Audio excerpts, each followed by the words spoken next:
ডিম দিয়ে এমন চপ একবার বানালে বারবার বানাতে চাইবেন। আসসালামু আলাইকুম ভিউয়ার্স, চলে এসেছি নতুন আরেকটি রেসিপি নিয়ে। আমার আজকের রেসিপি ডিমের চপ রেসিপি। ইফতারে বা বিকালের নাস্তায় একদম পারফেক্ট একটি নাস্তা, একবার ট্রাই করলেই বুঝতে পারবেন। আমার আজকের রেসিপি ফলো করলে যারা রান্নায় নতুন তারাও এই চপ তৈরি করে নিতে পারবেন। আর এই চপ তৈরি করার জন্য লাগবে আলু। এখানে আমি 1 কেজি পরিমাণ আলু নিয়েছি। আলুগুলোকে প্রথমে খুব ভালো করে সিদ্ধ করে নিয়েছি।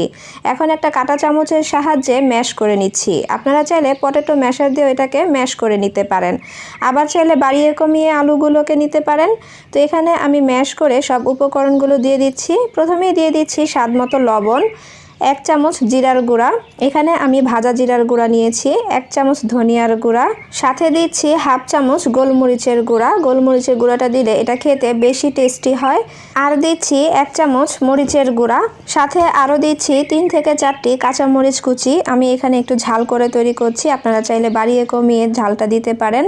দিয়ে দিলাম 2 টেবিল চামচ ধনেপাতা কুচি, যদি হাতের কাছে না থাকে তাহলে স্কিপ করতে পারেন। দিয়ে এটাকে খুব ভালোভাবে মিশিয়ে নিতে হবে। আমি হাতের সাহায্যে খুব ভালোভাবে মিশিয়ে নিয়েছি, দেখতে পাচ্ছেন। এখন এটাকে এক সাইডে রেখে দেব। এখানে আমি নিয়েছি 10টি ডিম। ডিমগুলোকে আমি সিদ্ধ করে নিয়েছি। এখন একটা ছুরির সাহায্যে ডিমগুলোকে আমি মাঝখান থেকে অর্ধেক করে দেব। আপনারা চাইলে আস্ত ডিম দিয়েও করে নিতে পারেন, আবার চাইলে ডিমগুলো বাড়িয়ে কমিয়েও নিতে পারেন। তো এভাবে করে আমি সবগুলো ডিম মাঝখান থেকে ফেলে নিয়েছি, দেখতে পাচ্ছেন। আমি এখানে সব কিছু একটু বেশি বেশি করে নিচ্ছি, আপনারা চাইলে বাড়িয়ে কমিয়ে নিতে পারেন। এখন এটাকে এক সাইডে রেখে দেব। রেখে দিয়ে একটা বাটি নিয়ে এর মধ্যে দিয়ে দিচ্ছি একটি ডিম, সাথে দিয়ে দিচ্ছি সামান্য পরিমাণ লবণ, দিয়ে একটা কাঁটা চামচের সাহায্যে এটাকে খুব ভালোভাবে মিশিয়ে নিতে হবে। আর এমনভাবে মিশাতে হবে যেন এর ভিতরে কোনো লাম্পস না থাকে। এখন নিয়ে নিচ্ছি ব্রেড ক্রাম্বস। এখানে আমি টোস্ট বিস্কুটকে ব্লেন্ডারে গুঁড়ো করে নিয়েছি, দেখতে পাচ্ছেন। এখন চপ তৈরির পালা। এই আলুর মিশ্রণ থেকে অল্প অল্প করে ডো নিয়ে এই চপগুলো তৈরি করে নিতে হবে। তবে ডিম আমি অর্ধেক করে নিয়েছি, সেই অনুযায়ী এখান থেকে আলুটাকে নিতে হবে। যে পরিমাণ আলু দরকার হবে ঠিক সেই পরিমাণ আলুর মিশ্রণটাকে এখানে নিতে হবে। নিয়ে 2 হাতের সাহায্যে চ্যাপটা করে এই অর্ধেকটা ডিম এর ভিতরে দিয়ে এই আলু দিয়ে আবার মুড়িয়ে দিতে হবে। একটু খেয়াল করলেই আপনারা বুঝতে পারবেন আমি কিভাবে এটা তৈরি করে নিচ্ছি। খুব সহজে এটা তৈরি হয়ে যায়, আর এটা খেতে কিন্তু অত্যন্ত মজার হয়। চাইলেই আপনারা এই রমজান মাসে ইফতারিতে এই চপ তৈরি করে নিতে পারেন।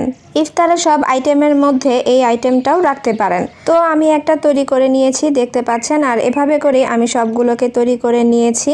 এখন এখান থেকে একটা চপ উঠিয়ে এই ফ্যাটানো ডিমের মধ্যে ডিপ করে উল্টে পাল্টে খুব ভালোভাবে মিশিয়ে নিয়ে এই ব্রেড ক্রাম্বস দিয়ে কোট করে নিতে হবে, মানে বিস্কুটের গুঁড়া দিয়ে কোট করে নিতে হবে। আমি এখানে বিস্কুটের গুঁড়া নিয়েছি, আপনারা চাইলে ব্রেড ক্রাম্বস অথবা মুড়ির গুঁড়া দিয়েও এটাকে কোট করে নিতে পারেন। তবে খেয়াল রাখবেন খুব ভালোভাবে যাতে কোট করা হয়। এভাবে করেই আমি সবগুলোকে কোট করে নিয়েছি, দেখতে পাচ্ছেন। এখন চলে যাব সরাসরি চুলায়।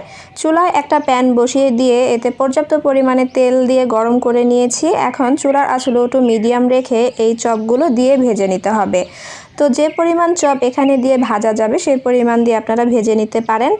এটাকে উল্টে পাল্টে ব্রাউন কালার করে ভেজে নিতে হবে। আর এটা ভাজতে সময় লাগে মাত্র 2 থেকে 3 মিনিট। এর মধ্যে এটা সুন্দরভাবে ভাজা হয়ে যায়। অনেকেরই ভাজার সময় চপ একেবারে গুলে যায়, তো আমি যেভাবে দেখিয়েছি সেভাবে ফলো করে চপগুলো ভাজলে একটাও ভাঙবে না। চপগুলো ভাজা হয়ে গেলে উঠিয়ে নিতে হবে।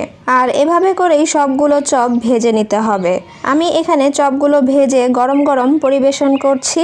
এই রমজান মাসে চাইলেই ইফতারিতে এই আইটেমটি খুব সহজেই তৈরি করে নিতে পারেন। আশা করছি আমার আজকের রেসিপিটিও আপনাদের কাছে ভালো লেগেছে। ভালো লেগে থাকলে প্লিজ একটি লাইক দিয়ে দিবেন, আর ফ্রেন্ডস অ্যান্ড ফ্যামিলিদের সাথে শেয়ার করে দিবেন। আমার চ্যানেলে নতুন হলে চ্যানেলটি সাবস্ক্রাইব করে পাশে থাকবেন। আবারও হাজির হয়ে যাব নতুন কোনো রেসিপি নিয়ে। সে পর্যন্ত সবাই ভালো থাকবেন। আল্লাহ হাফেজ।